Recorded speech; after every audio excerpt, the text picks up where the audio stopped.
क्या चाइना ने अचानक बदल दी है अपनी स्ट्रैटेजी? क्या फर्टिलाइजर्स, रेयर अर्थ मिनरल्स और टनल बोरिंग मशीन्स की सप्लाई अब इंडिया को फिर से मिलने वाली है? क्या ये स्टेप एग्रीकल्चर इंडस्ट्री और इंफ्रास्ट्रक्चर प्रोजेक्ट्स को नई स्पीड देगा या फिर ये सिर्फ एक टेम्पररी चाल है? और सबसे बड़ा सवाल, चीन अचानक भारत पर इतना मेहरबान क्यों है? क्या ये ट्रेड का फैसला है या इसके पीछे छुपी है कोई बड़ी जियोपॉलिटिकल स्ट्रैटेजी? आइए जानते हैं इस पूरी ब्रेकिंग डेवलपमेंट की इनसाइड स्टोरी।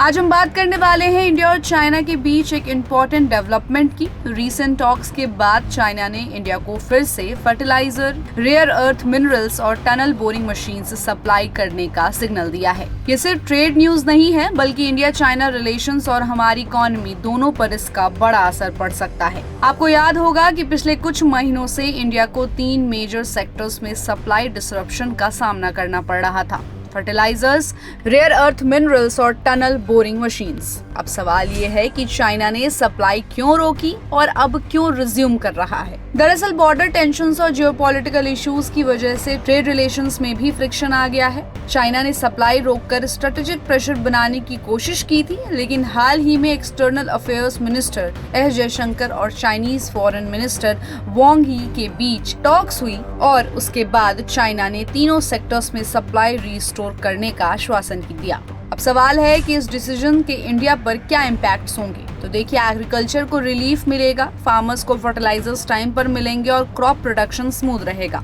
इंडस्ट्री को बूस्ट मिलेगा, रेयर अर्थ मिनरल्स मिलने से ऑटो और इलेक्ट्रॉनिक्स इंडस्ट्रीज को स्टेबिलिटी मिलेगी। इंफ्रास्ट्रक्चर प्रोजेक्ट्स फास्ट होंगे, मेट्रो और हाई स्पीड रेल जैसे प्रोजेक्ट्स को टनल बोरिंग मशीन्स मिलेंगी और डिलेस कम होंगे। लेकिन एक बड़ा सवाल ये भी है कि क्या इंडिया को पूरी तरह चाइना पर डिपेंड रहना चाहिए? देखिए, शॉर्ट टर्म में ये रिलीफ है, लेकिन लॉन्ग टर्म सॉल्यूशन सिर्फ और सिर्फ सेल्फ रिलायंस है। इंडिया को रेयर अर्थ मिनरल्स की डोमेस्टिक एक्सप्लोरेशन करनी होगी, ऑल्टरनेट सप्लायर्स जैसे ऑस्ट्रेलिया, अफ्रीका और लैटिन अमेरिका से पार्टनरशिप्स बढ़ानी होंगी और टीबीएमएस जैसी क्रिटिकल मशीन्स का लोकल प्रोडक्शन डेवलप करना होगा। वैसे ट्रेड रिलेशंस में डिपेंडेंसी कंप्लीटली खत्म करना आसान नहीं। रियलिटी ये है कि चाइना अभी भी इंडिया का सबसे बड़ा ट्रेडिंग पार्टनर है और दोनों देशों का एनुअल ट्रेड $135 बिलियन के ऊपर है। तो डिपेंडेंसी एक हद तक रहेगी।